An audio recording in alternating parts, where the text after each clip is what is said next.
The global stage. Global stage.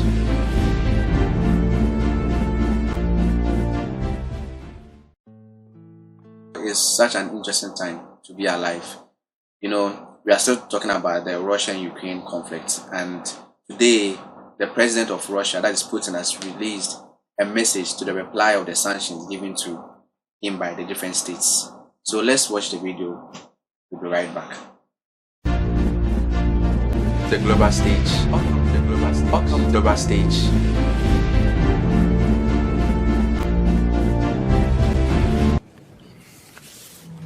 Уважаемые коллеги, друзья, добрый день. То, что происходит, вынужденная мера. Ну, просто не оставили никаких шансов поступить иначе. Риски в сфере безопасности создали такие, что другими средствами отреагировать было невозможно. Откровенно говоря, честно говоря, даже удивлен. Ну, не на миллиметр. Я хочу еще раз это подчеркнуть. Вынужденные меры.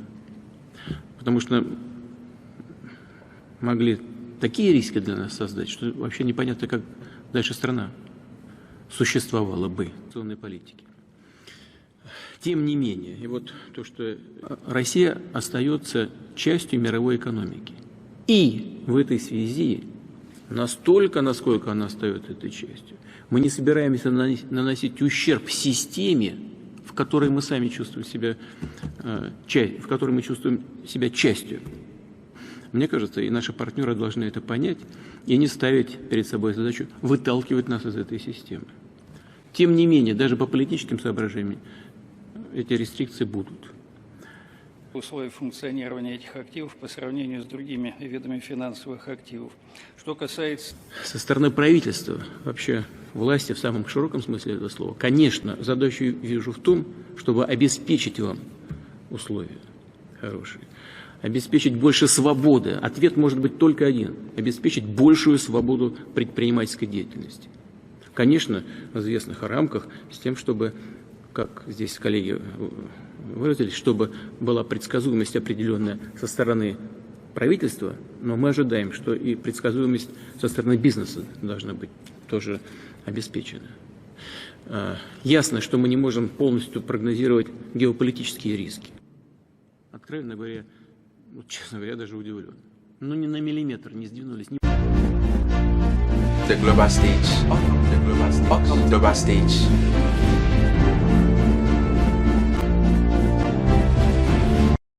All right, man of God, that is interesting. What do you think about Putin's reply?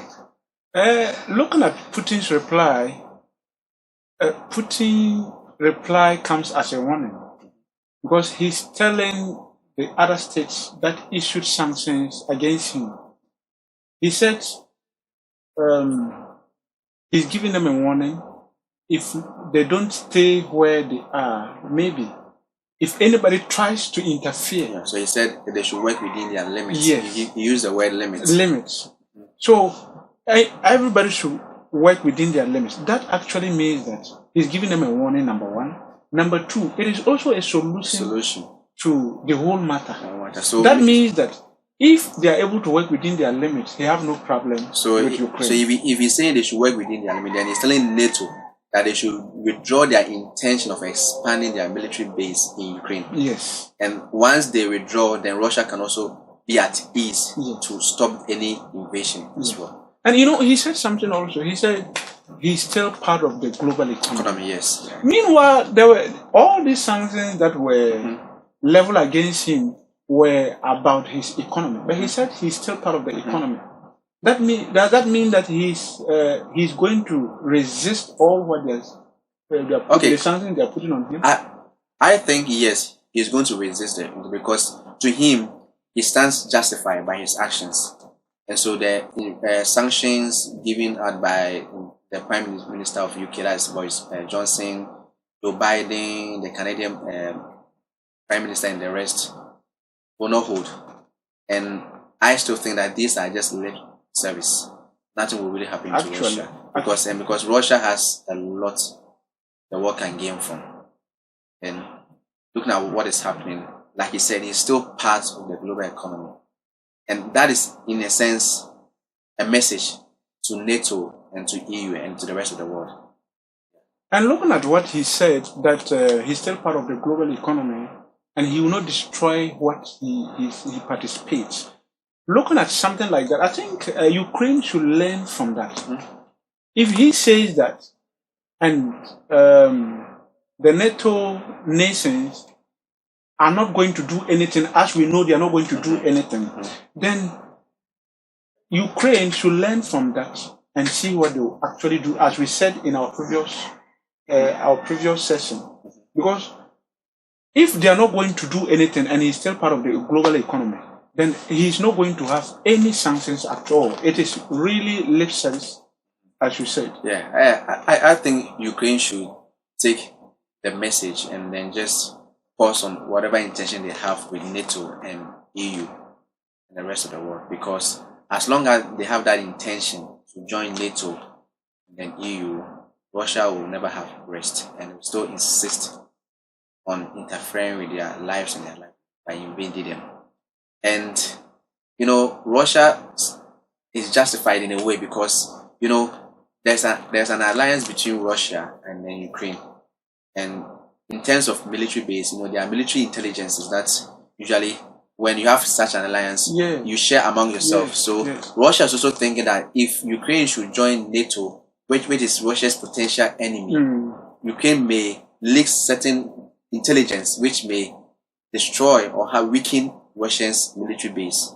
So I think Russia on that side is also fighting for that. That is why they are trying to resist every intention actually, of because Ukraine joining NATO. Ukraine right now is trying to join NATO, and when they join NATO, all what they are going to be seeking is to bring down Russia. And by so doing, if Ukraine have the secrets of the military intelligence that they were having with Russia, it will by always be leaked out. And that will actually weaken, as you said. And I think it's very important that what Putin is doing, we are not supporting him though. But what he is doing, it is because of his security. But I think Ukraine should do something about it. I mean, you see, like we said, there's a geopolitical alignment, and according to prophecy, things are aligning themselves. Russia is joining himself with China, and then America is joining himself with Europe, and then look at the rest of the nation coming together to form this alliance, and in such a way that it will come to a point where this alliance will form, and then it will move to that great city, Jerusalem.